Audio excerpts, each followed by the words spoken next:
Hello students, आज के class में हम क्लास 10th के चैप्टर 1 रियल नंबर का एक्सरसाइज 1.1 बताने जा रहे हैं। आप इसे गौर से देखिए, बहुत इजी चैप्टर है और इसमें एक्सरसाइज 1 तो कुछ ज़्यादा ही आसान है। हम एक एक क्वेश्चन को आपको बताने जा रहे हैं। आप गौर से सिर्फ इसे देखिए और समझिए। एक्सरसाइज 1.1 में पहला नंबर क्वेश्चन है, express each number as a product of its prime factors. Express each number as a product of its prime factors. इसमें जितने भी नंबर दिए हुए हैं सबको हमें प्राइम फैक्टराइजेशन के प्रोडक्ट के रूप में लिखना है। सबसे पहले हम देखते हैं, पहला नंबर क्वेश्चन है 140।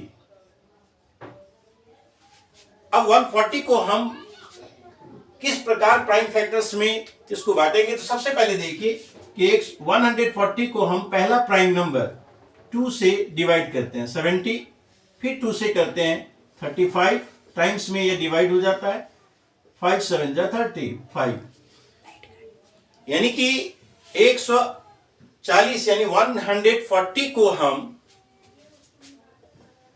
2 इंटू 2 इंटू 5 इंटू 7 के रूप में लिख सकते हैं। अब यहां 2 टाइम्स है, इसलिए 2 स्क्वायर इंटू 5 इंटू 7 के रूप में आप लिख सकते हैं। तो स्टूडेंट्स यहां देख रहे हैं कि यह जो फैक्टर दिया हुआ है यह 2 आपका प्राइम है, 5 भी प्राइम है और 7 भी प्राइम है। यानी कहने का मतलब है कि जब इसका प्रोडक्ट लिखेंगे तो केवल और केवल प्राइम फैक्टर्स को ही लिखेंगे, दूसरा कोई नंबर इवन या ऑड हम नहीं ले सकते। तो दूसरा क्वेश्चन है, इसी नंबर का दूसरा नंबर क्वेश्चन है 156। 156 को कैसे लेंगे? आप देखिए 156 को पहले 2 से डिवाइड करते हैं, 2 7 जा 14, 2 8 जा 16, 2 3 जा 6, 2 9 जा 18 और 3 5 जा 3, 3 3 जा 9। यानी कहने का अर्थ है कि आप इसको 2 इंटू 2 इंटू 3 इंटू 13 के रूप में लिख सकते हैं। ये इसका प्राइम फैक्टराइजेशन है। 156 का prime factorization 2 into 2 into 3 into 13 हुआ। तो 2 टाइम्स है, इसलिए 2 स्क्वायर इंटू 3 इंटू 13 के फॉर्म में इसको लिख सकते हैं। तो स्टूडेंट्स ये आपका प्राइम फैक्टराइजेशन ऑफ नंबर्स जो 140 और 156 का है। नेक्स्ट में 3 नंबर क्वेश्चन है। 3 नंबर क्वेश्चन 3825 है, 3825, 3825। तो आइए स्टूडेंट्स, अब हम इस बड़े नंबर को 3825 को भी हम प्राइम फैक्टर्स के रूप में इसको प्रोडक्ट के रूप में लिखेंगे। कैसे लिखेंगे? तो 3825 को हम लिखते हैं। उसके बाद सबसे छोटे प्राइम फैक्टर से पहले स्टार्ट करना चाहते हैं, लेकिन क्योंकि इसके लास्ट में यूनिट डिजिट 5 है जो 2 से डिविजिबल नहीं है, इसलिए हम 2 से इसको ट्राई नहीं करते हैं। नेक्स्ट प्राइम नंबर 3 होता है। अगर हम 3 से ट्राई करना चाहें तो 3 का डिविजिबल लॉ को अप्लाई करके पहले हम यह देख लेते हैं कि यह 3 से डिविजिबल है या नहीं। जैसे कि 3 का डिविजिबल लॉ है कि सम ऑफ फैक्टर्स, इसका जो सम ऑफ जो डिजिट्स है यानी 3825, इस डिजिट्स का सम अगर 3 से डिविजिबल हो जाए तो वो नंबर भी 3 से डिविजिबल हो जाएगा। तो यहां हम देखते हैं 3 + 8 11, 11 2 13, 13 5 18 होता है जो 3 से डिविजिबल है। इसका अर्थ है कि ये 3 से कंप्लीटली डिविजिबल नंबर है। 3 1 जा 3, 3 2 जा 6, 3 7 जा 21, 3 5 जा 15, 3 1 जा 3, 3 2 जा 16, इसमें 2 बच जाता है, 2 2 2 20 होता है 22, और 3 7 जा 21 और 1 कैरी के बाद 1 5 15, 3 5 जा 15 हो जाता है। तो 3 से कंप्लीटली डिविजिबल है। अब फिर से हम यह देखते हैं कि क्या ये 3 से डिविजिबल है। 1 2 3 3 7 10, 10, 5, 15. 15 is also divisible by 3. Then number will be divisible by 3. Then we divide it. 3 4 जा 12, 3 2 जा 6, 3 5 जा 15. तो स्टूडेंट्स अब हम देखते हैं कि अब हमारे पास 425 आ गया, जिसके डिजिट्स का सम 4 2 6 5 11 होता है, जो 3 से डिविजिबल नहीं है। तो हम नेक्स्ट जो प्राइम नंबर है उससे ट्राई करते हैं। जैसा कि हम जानते हैं कि 3 के बाद जो प्राइम फैक्टर्स है वो 5 है, और 5 से जब हम इसको डिवाइड करते हैं तो ये कंप्लीटली डिविजिबल होगा। क्यों? क्योंकि इसके लास्ट में 5 है। जो नंबर 5 से लास्ट होता है या इंड होता है उसमें 5 से कंप्लीटली वो डिविजिबल होता है। तो सबसे पहले हम 5 से इसको डिवाइड करते हैं। 5 8 जा 40, 5 5 जा 25। फिर 5 से हम इसको कर सकते हैं, 5 1 जा 5, 5 7 जा 35। तो इस नंबर को हम प्राइम फैक्टर्स के प्रोडक्ट के रूप में इस प्रकार लिख सकते हैं, 3 into 3 into 5 into 5 into 17। तो स्टूडेंट्स यहां 3 2 टाइम्स में है, इसको हम 3 स्क्वायर 5 स्क्वायर और इंटू 17 लिखते हैं। ये आपका 3825 का प्राइम फैक्टराइजेशन हो गया। नेक्स्ट नंबर है 5005, यानी कि 4 नंबर में जो क्वेश्चन है उसका डिजिट है 5005। स्टूडेंट्स ये तो क्लियरली 5 से डिविजिबल है, इसको 2 से हम डिवाइड कर नहीं सकते क्योंकि इसके लास्ट में 5 है। उसके बाद इसके सम का जो डिजिट्स का जो सम है वो केवल 10 आ रहा है, 3 से भी डिविजिबल नहीं है। तो हम, और ये ऑलरेडी चूंकि इसके लास्ट में 5 है इसलिए यह 5 से कंप्लीटली डिविजिबल होगा। तो सबसे पहले हम ट्राई करते हैं इसका फैक्टराइजेशन करने का, 5005।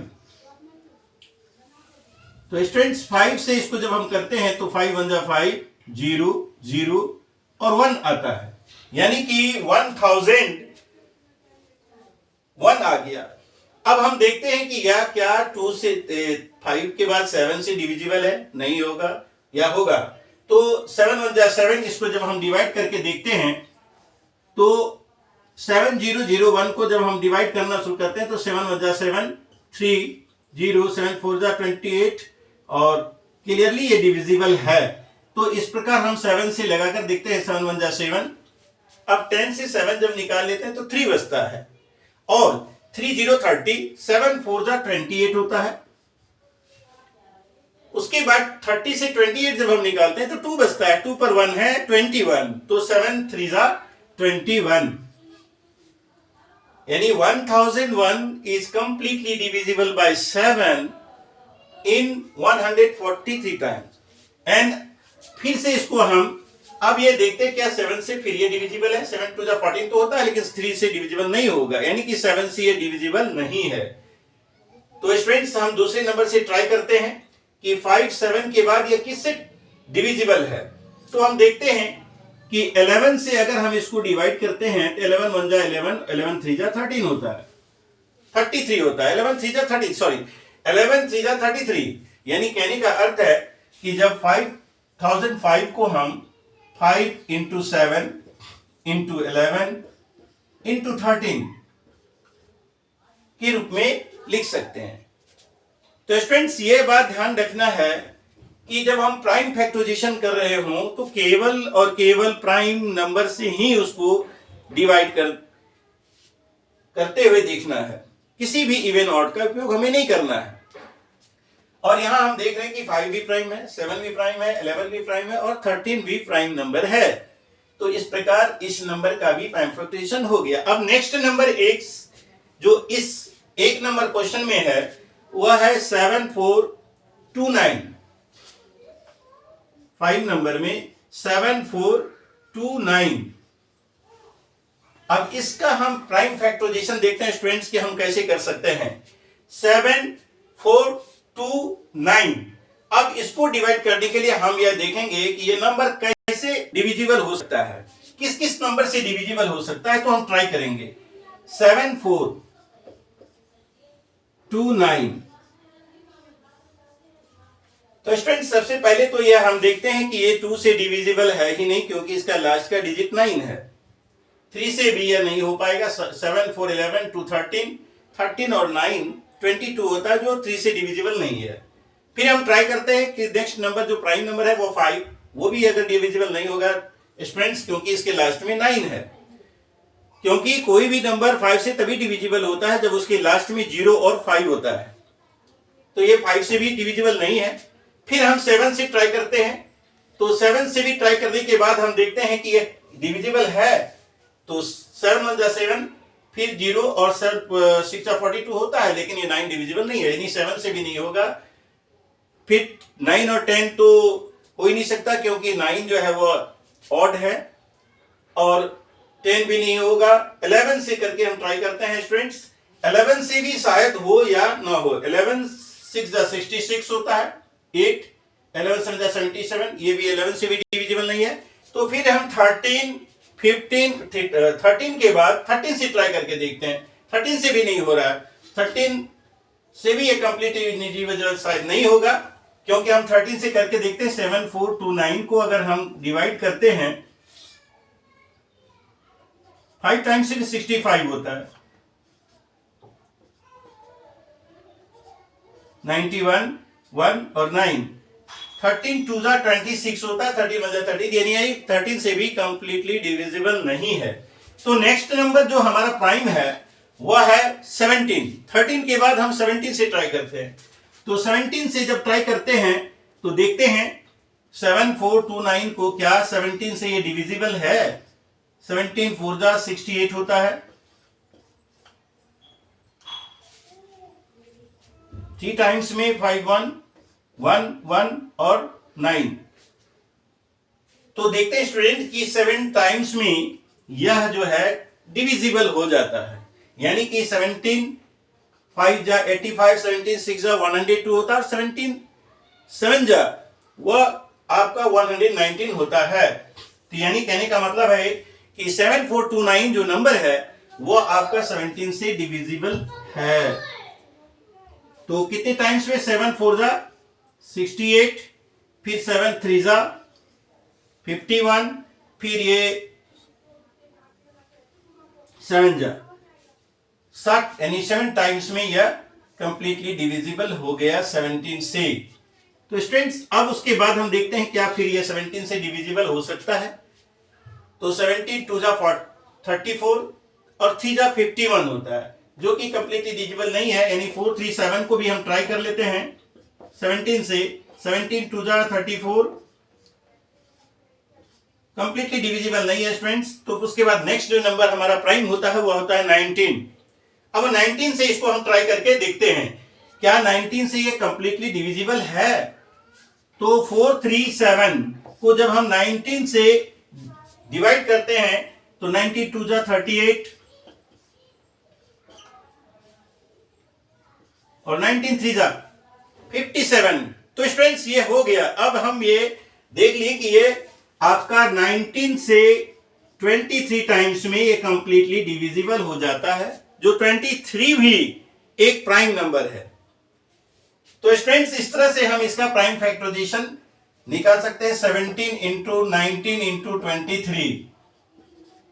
तो स्टूडेंट्स ये नंबर कुछ नंबर ऐसा होता है जिसको आपको डिफरेंट प्राइम नंबर से ट्राई करना होता है, तभी आप उसको फाइंड आउट कर पाएंगे, नहीं तो नहीं हो पाएगा, क्योंकि उसको आपको लगातार ट्राई करना पड़ेगा हर एक नेक्स्ट प्राइम नंबर से। तो यहां हम देख रहे हैं कि 17 19 और 23 के प्राइम नंबर्स के रूप में ये 7429 डिविजिबल हुआ है, जो प्राइम फैक्टराइजेशन है इसका। ये स्टूडेंट्स आपका नंबर 1 का 5 क्वेश्चन जो आपको सॉल्व हो गया। अब नेक्स्ट क्वेश्चन की ओर हम जाते हैं। इसका दूसरा क्वेश्चन है find the LCM and HCF of. Question को समझिए students. Find the LCM and HCF of following pair of integers and verify that LCM into HCF बराबर product of two numbers। कहने का अर्थ है कि यहां पर हमें पहले जो दिया हुआ नंबर है उसका LCM और HCF फाइंड आउट करेंगे। LCM और HCF फाइंड आउट करने के बाद हम यह वेरीफाई करेंगे कि क्या एलसीएम और एचसीएफ का जो प्रोडक्ट है, यानी एलसीएम इंटू एचसीएफ का जो प्रोडक्ट है, क्या वह दिए हुए नंबर के प्रोडक्ट के बराबर है। यदि वह बराबर होता है तो कहने का अर्थ मेरा जो किया हुआ एलसीएम और एचसीएफ है वह करेक्ट होगा, अन्यथा वो रॉन्ग होगा। सबसे पहले हम क्वेश्चन में 2 नंबर क्वेश्चन के 1 नंबर में देखते हैं कि नंबर क्या दिया हुआ है। सबसे पहले नंबर दिया हुआ है 26 एंड 19, 91। स्टूडेंट्स, क्वेश्चन नंबर 2 का 1 नंबर में 26 और 91 है। सबसे पहले तो हम देखें कि ये प्राइम फैक्टराइजेशन जो हम अभी किए हैं ऊपर वाले 1 नंबर क्वेश्चन में, इसी तरह आप इस नंबर का प्राइम फैक्टराइजेशन कीजिए, उसके बाद इसका एलसीएम और एचसीएफ फाइंड आउट करेंगे। तो सबसे पहले देखते हैं कि 26 का प्राइम फैक्टराइजेशन क्या होगा। ये 2 इंटू 13 होता है। फिर ये 91 का क्या हो सकता है, 7 इंटू 13। स्टूडेंट 13 7 जा 91 होता है। तो आप पहले प्रीवियस क्लास में भी पढ़े होंगे कि हम एलसीएम और एचसीएम कैसे निकाल सकते हैं। तो जैसा कि हम जानते हैं कि जो इसका प्राइम फैक्टर कॉमन होता है, यहां पर हम देखते हैं कि दोनों में जो 13 है वह एक कॉमन फैक्टर प्राइम फैक्टर है जो दोनों में है। तो जानते हैं कि जो कॉमन फैक्टर होता है वह एचसीएफ होता है। क्या होता है, वह इसका एचसीएफ होता है, यानी कि इस 2 नंबर का एचसीएफ हमारे पास 13 है। तो स्टूडेंट्स क्लियर है कि जब आप इसको एलसीएम निकालना चाहेंगे तो बस जो कॉमन फैक्टर है, जो एचसीएफ है, उसके बाद जो रेस्ट नंबर है, ऐसे तो कहा जाता है कि हाईएस्ट पावर लीस्ट पावर को हम लोग देखते हैं कि लिस्ट जो आपका जो प्राइम फैक्टर्स होता है, जो कॉमन होता है, उसको हम एचसीएफ लेते हैं। लेकिन यहां सिंपल भाषा में आप समझिए कि सीधा देखते हैं कि ये 13 जो है कॉमन फैक्टर है, ये 13 दोनों में कॉमन फैक्टर है, और यही सबसे बड़ा फैक्टर जो है इसमें कॉमन है, और दोनों में से 2 और 7 में कोई कॉमन नहीं है। तो कहने का अर्थ ये एचसीएफ है। और एलसीएम जब हम फाइंड आउट करेंगे तो सिंपल है, जो एचसीएफ है उसके साथ 2 और जो 7 रेस्ट बचा है उसको हम मल्टीप्लाई कर देते हैं। तो स्टूडेंट्स ये 26 इंटू 7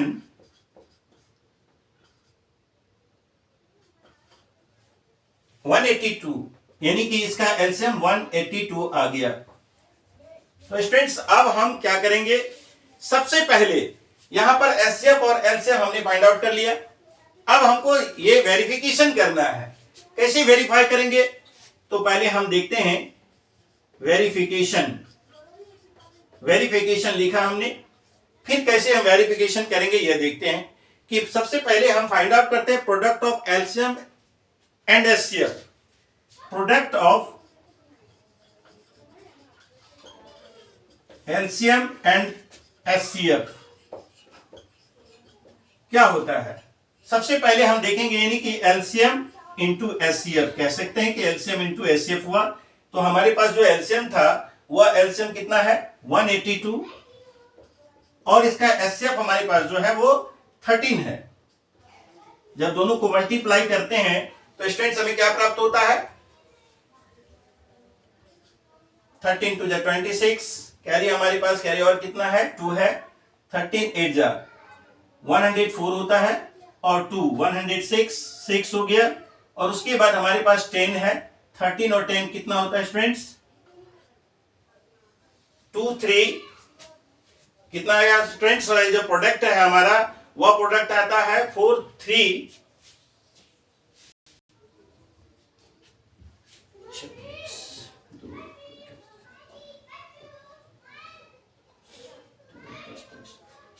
2 3 6 6। 26 का जो फैक्टर 2 इंटू 13, 91 का 13 इंटू 7, जब हम मल्टीप्लाई की तो 182, और इसका एचसीएफ आया है 13। तो जब इसका प्रोडक्ट हम लोग निकालते हैं तो देखते हैं कि 2 3 6 आता है। तो स्टूडेंट्स अब हम प्रोडक्ट ऑफ 2 नंबर्स निकाल कर देखते हैं। प्रोडक्ट ऑफ 2 नंबर्स,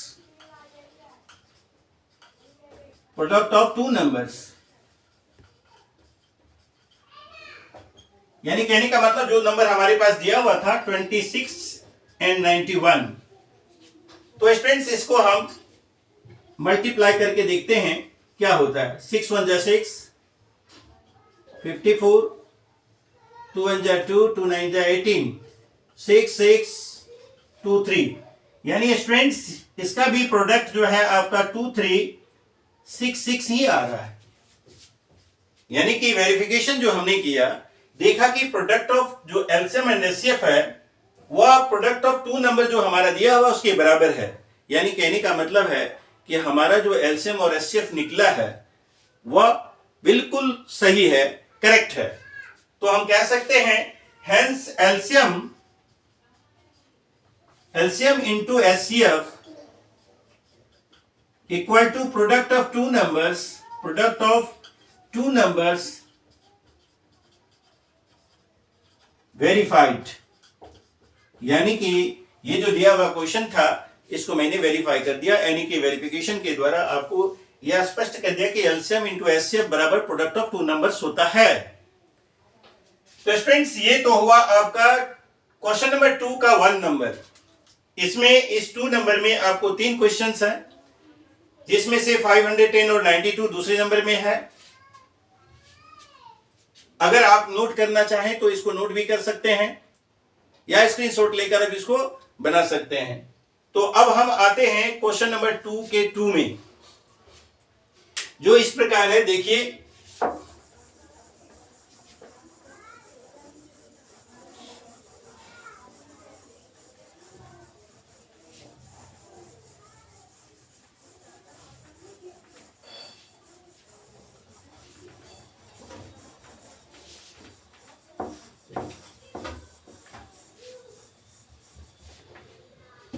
तो स्टूडेंट्स अब हम क्वेश्चन नंबर 2 के 2 नंबर में आते हैं। क्वेश्चन नंबर 2 का 2 नंबर वही है जो नंबर आपने अभी अभी 1 नंबर में देखा था कि उसका एलसीएम और एचसीएफ निकालना है और फिर वेरीफाई करना है कि एलसीएम इंटू एचसीएफ बराबर प्रोडक्ट ऑफ 2 नंबर है या नहीं है। अगर ऐसा है तो वो वेरीफाइड हो जाएगा। और क्वेश्चन नंबर 2 है आपका 510 एंड 92, 510 एंड 92। तो स्टूडेंट्स हम बारी बारी से एक एक क्वेश्चन को आराम से पढ़ेंगे, देखेंगे, समझेंगे, तो इस प्रकार के किसी भी क्वेश्चन को आप इजी वे में सॉल्व कर सकते हैं।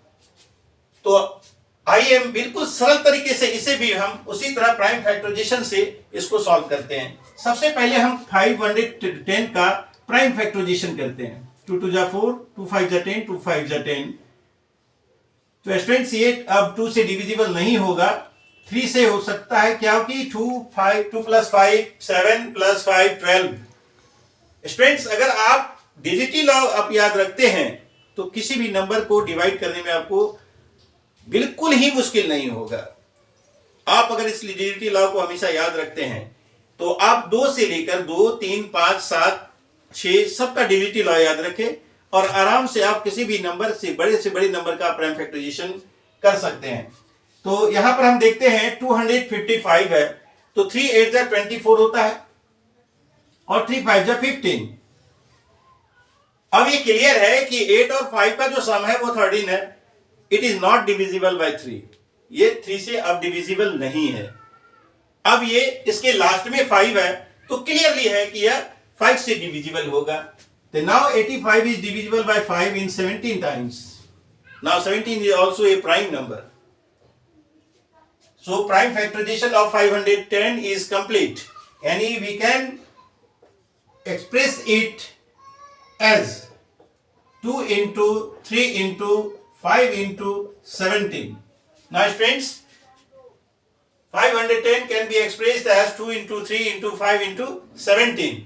नेक्स्ट नंबर है हमारा 92। तो सबसे आसान तरीका है स्टूडेंट्स कि आप यहां पर 92 को भी इसी प्रकार प्राइम नंबर से पहले फर्स्ट टाइम 2 से ये डिविजिबल है। 2 4 जा 8, 2 6 जा 12, 2 2 जा 4, 2 3 जा 6। जैसे ही हमारा प्राइम नंबर यहां आता है हम इसको इस प्रोसेस को यहीं पर छोड़ देते हैं, क्योंकि ये प्राइम नंबर आ चुका है 2 into 2 into 23। तो क्लियर है स्टूडेंट्स। यहां भी हम देखेंगे कि इसका हम एचसीएफ कैसे निकालें। तो सबसे पहले ये देखते हैं कि ये जो 2 है ये 2 दोनों में है। उसके बाद नेक्स्ट जो इसका 2 है वो कहीं भी इसमें कॉमन नहीं है। इसका अर्थ यह हुआ कि इस दोनों नंबर का जो एचसीएफ है वह 2 ही होगा, यानी कहने का अर्थ है इसका जो एचसीएफ है वो 2 होगा। उसके बाद जैसे कि हमने बताया है कि एलसीएम फाइंड आउट करने के लिए नेक्स्ट नंबर यानी एलसीएम निकालने के लिए हम क्या करेंगे, जो पहले एचसीएफ है उस नंबर को लिखते हैं।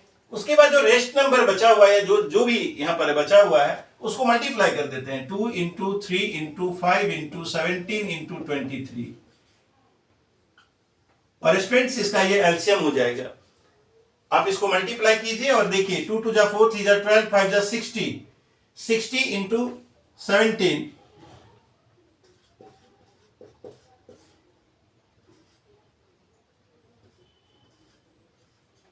1020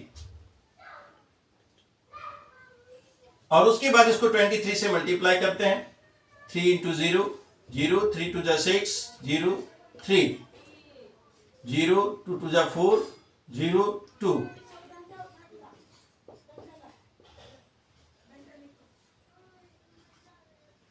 तो स्टूडेंट्स इसका जो एलसीएम है वह 23,460।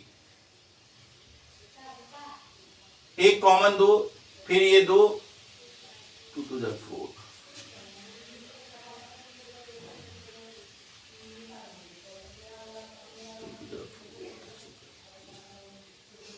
ठीक है।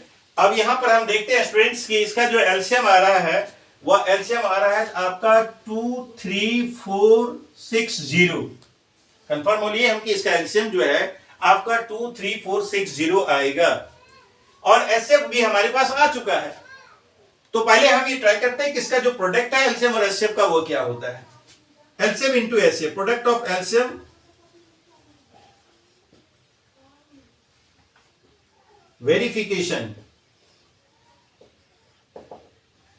Product of LCM and HCF, LCM and HCF बराबर क्या हो गया, LCM into HCF equal to LCM आपका है 23460 और एचसीएफ हमारे पास है 2 2 0 2 6 जा 12 कैरी 1 2 4 जा 8 1 9 2 3 जा 6 2 2 जा 4। स्टूडेंट्स इसका जो प्रोडक्ट है, प्रोडक्ट ऑफ एलसीएम और एचसीएफ का प्रोडक्ट वो 46920 आया है। अब हम प्रोडक्ट ऑफ 2 नंबर्स निकालते हैं। प्रोडक्ट ऑफ 2 नंबर्स,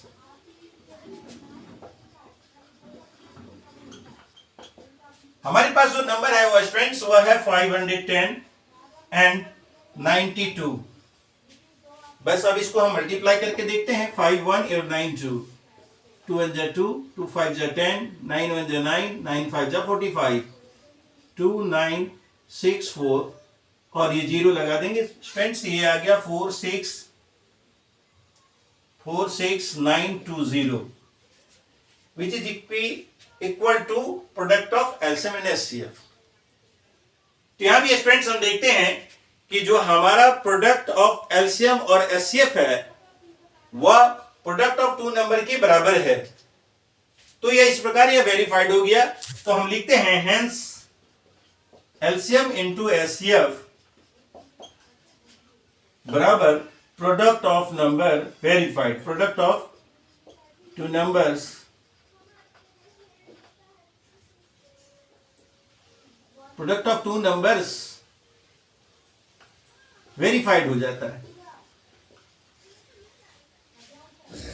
ये क्वेश्चन नंबर ये 2 भी आपका सॉल्व हो गया स्टूडेंट्स।